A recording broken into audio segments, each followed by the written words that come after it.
Oh, hello, I'm Steve Watson here at Someday Farm and doing a little bit of Tàijíquán practice, a little Qigong practice.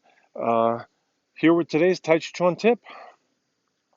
Quite often, we will opt to practice our Tàijíquán, or indeed any of our Chuan or meditation or Qigong practices in a beauteous place, or as beauteous as we can manage or muster. Maybe that's just facing something a little more serene or quiet or less cluttered or outdoors. And sometimes it's within that space.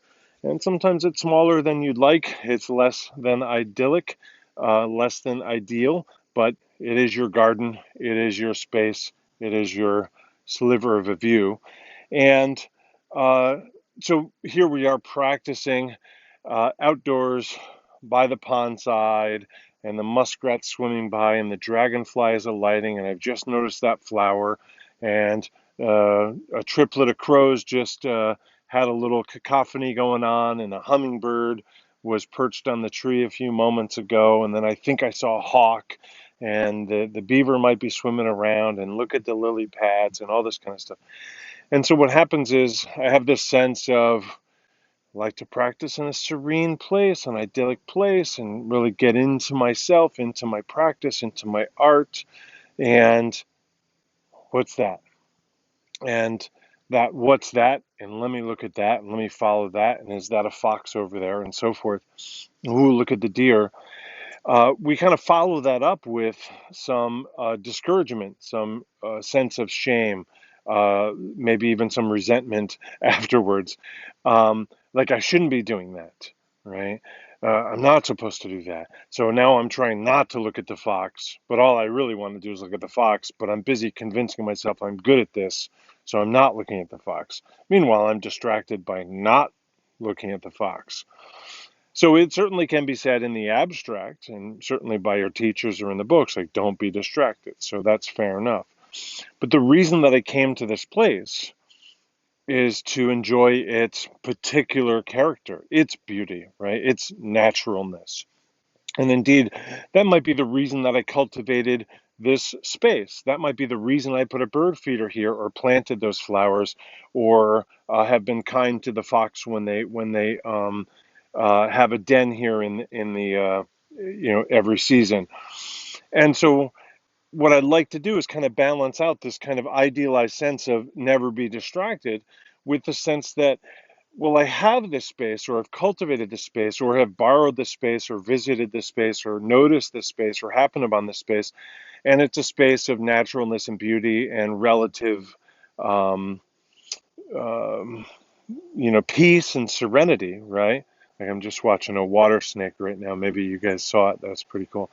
Um, and the reason that I happen to be out in the space now, or facing the space, is because I have a Qigong practice I'm going to do.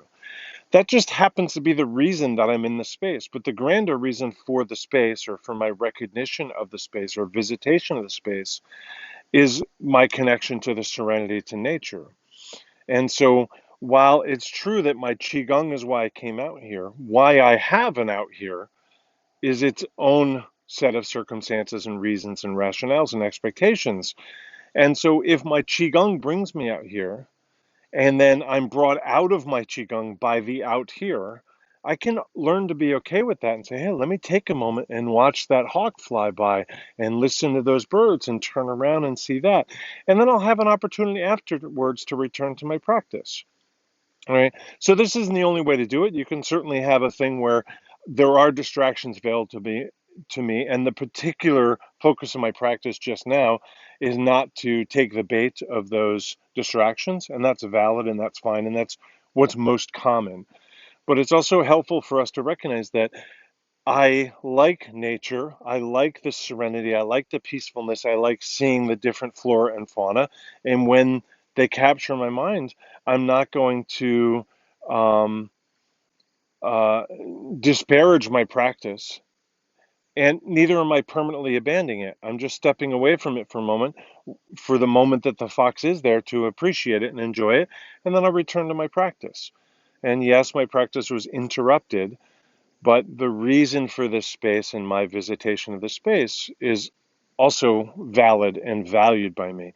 And so I want to remember to honor that valuing and not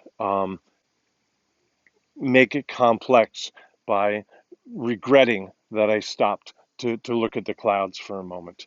So that's today's Tàijíquán tip. I certainly hope that your practice is revelatory, revolutionary, and returning to the roots of the art and your teacher. And I expect that you'll be commenting and liking and subscribing and all that good stuff. Thank you, thank you, thank you.